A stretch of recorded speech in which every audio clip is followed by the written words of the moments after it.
पिछले दिनों किसने क्या दगा दिया है ये आपके सामने में।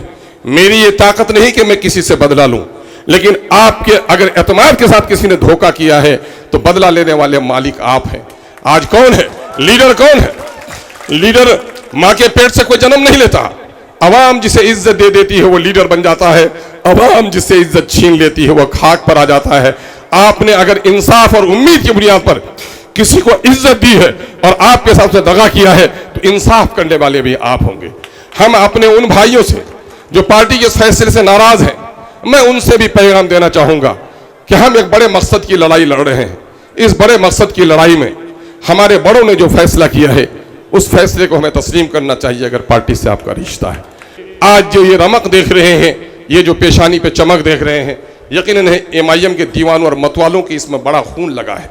और आपसे हम समझते हैं एक नए अंदाज की सियासत का आप आगाज करेंगे ताकि सीमांचल की तारीख बदले और हमारी नस्लों को फायदा मिले। एक वाकया मैंने कई जगह सुना, इख्तिसार में सुना देता हूं। एक बड़े घर की बहू थी, बच्चा उनका रो रहा था और बच्चा बहल नहीं रहा था। नौकर को उसने दिया कि जाओ फूल की क्यारी की तरफ।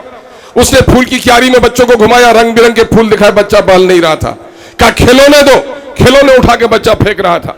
उस नौकर ने देखा कि दुबली पतली बिल्ली तालाब के नजदीक खड़ी है। उसने उसे गले में रस्सी लगाया और बच्चे अक्सर शरारत करते हैं, जब बिल्ली को डुबाने और उठाने लगा तो बच्चा खिलखिलाकर हंसने लगा।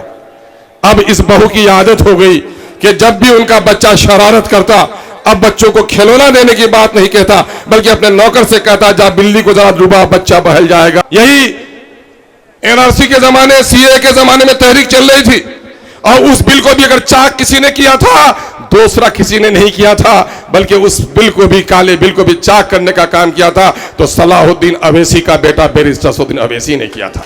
और इस काले कानून को भी चाक करके वो सिर्फ कागज को चाक नहीं करना था बल्कि पूरे हिंदुस्तान के गैरतमंदों को हिम्मत दिलाना था कि न करबल में, न मक्तल में, न शाह के आगे मोदी सुन ले के मुसलमान झुकता है, फकत अल्लाह के आगे तुम्हारे काले कानून के सामने हम नहीं झुक सकते। इस काले कानून की खराबी क्या होगी?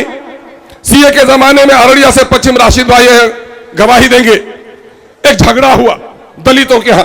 क्या हुआ? जब पंचायती भी नशा उतर गया तो कहा क्या कहिए मालिक, अपनी जबान में बोला हम लोग बिला वजह के दोनों भाई लड़ गए। कहा कि क्या हुआ रे?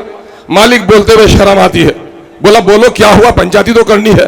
कहा मालिक शहर से कुछ लोग आए थे और हम लोगों के कान में बात सुनाए थे, ये जो CA का काला कानून है, मिर्ची लगाई गई है, ये मुसलमानों को बांग्लादेश और पाकिस्तान भगाने का है और जब बांग्लादेश चला जाएगा तो ये जमीन तुम लोगों की, मकान तुम लोगों का हो जाएगा। मालिक हम लोग समझे कि ये सही है, तो मैंने कहा था अपनी बस्ती में कि ये जो भाग जाएगा तो पश्चिम वाला पक्का का मकान हम लेंगे।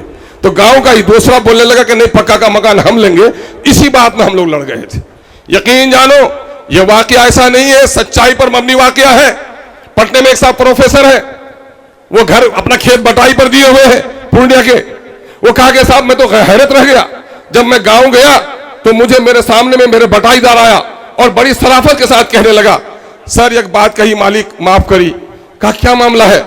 क्या क्या हमरा सुनी कि हाँ साहब बांग्लादेश चली अभी। उसी अंदाज में अपना कहा कि बांग्लादेश आप लोग चले जाएंगे। मालिक हम तो 7 बीघा जमीन जोतते हैं, ये सब जमीन किसी दूसरे को मत दीजिएगा, ये सब हमको दे दीजिएगा। ये कान भरा है मोदी ने, ये गांव गांव में जाकर कहा है इनके कब्रिस्तानों में तुम्हारा मॉल बना देंगे, इनके खानकाहों में तुमको बसा देंगे, इनकी मस्जिदों को हम तोड़वा देंगे। यही वजह है कि समाज का एक बड़ा तबका इसमें गुमराह हो गया है। लेकिन मैं अपने गुमराह भाइयों को भी कह देना चाहता हूं, यकीन जानो ये मुल्क जितना किसी के बाप की, हमारे बाप की है और इस मुल्क से तो हमारी वफादारी ऐसी है कि जिंदगी में इसी में सांस लेते हैं, इसी के अनाज को खाते हैं, इसी के पेट से निकले हुए पानी को भी पीते हैं और मरकर भी इस मादर वतन से हमारी खाक कहीं जाने वाली नहीं है। हम तो वफादार लोग हैं।